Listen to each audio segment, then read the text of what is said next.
निवडलेला अभंग जगद्गुरु तुकोबारायांचा आहे। चार चरणाच्या या अभंगामध्ये तुकोबाराय भक्ताची लक्षणं सांगतात। नेमकं भक्त म्हणायचं कुणाला? मग तुम्ही म्हणसाल आजच्या अभंगामध्ये भक्ताचं लक्षण आहे, त्याच्यामुळे आपला काही घेणं देणं नाही का? कारण आपण त्या भक्ताच्या लिस्टमध्ये नाहीत असं आपण स्वतःला समजतो, परंतु तसं नाही।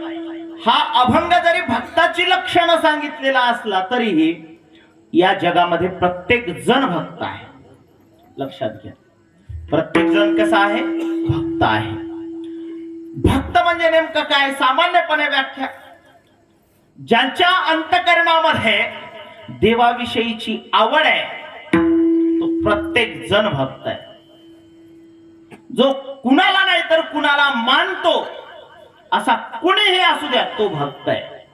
चला देवाला जाऊ द्या, संतांना मानणारा वर्ग, देवाला मानणारा पहिला वर्ग, दुसरा वर्ग संतांना मानणारा। जे माणसं संतांना मानतात त्यांनाही भक्त म्हणा। अजून आता तिसरं पुढे जाऊन सांगू मी, गजू महाराज, जे माणसं एखाद्या व्यक्तीला मानत असतील, एखादा चांगला व्यक्ती आहे समजा, त्या चांगल्या व्यक्तीला, आदर्श व्यक्तीला डोळ्यासमोर ठेवून जर वागत असतील तर ते माणसं सुद्धा खऱ्या अर्थानं भक्त आहेत म्हणावं लागेल त्यांना। लक्षात घ्या, आपण भक्ताची व्याख्या स्पेसिफिक अशी करता येणार नाही आपल्याला की फक्त देवाच्या चरणाजवळ जे असतात ते भक्त असतात असं नाही। मग देवाच्या चरणाजवळ जे राहतात ते जर भक्त असते तर पंढरीनाथ पांडुरंग परमात्म्याच्या समोर मंदिरामध्ये पायाजवळ राहणारे बडवे ते किती मोठे संत झाले असते, बरोबर आहे की नाही?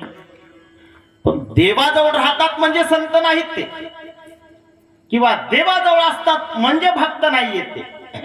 सांगायचंय काय की ज्यांच्या अंतःकरणामधला भाव शुद्ध झाला, ज्यानं एखाद्या व्यक्तीला, एखाद्या विशिष्ट देवतेला आदर्श मानलं आणि आदर्श मानून ज्यांनी त्या आदर्श व्यक्तीच्या पायावर पाय ठेवून त्यांनी केलेल्या कार्यासोबत त्यांच्यासारखं कार्य करणं, ज्या कार्यामुळे समाजातल्या कुठल्याही घटकाला त्रास होणार नाही असं काम करणारा प्रत्येक जण भक्त आहे। विठाला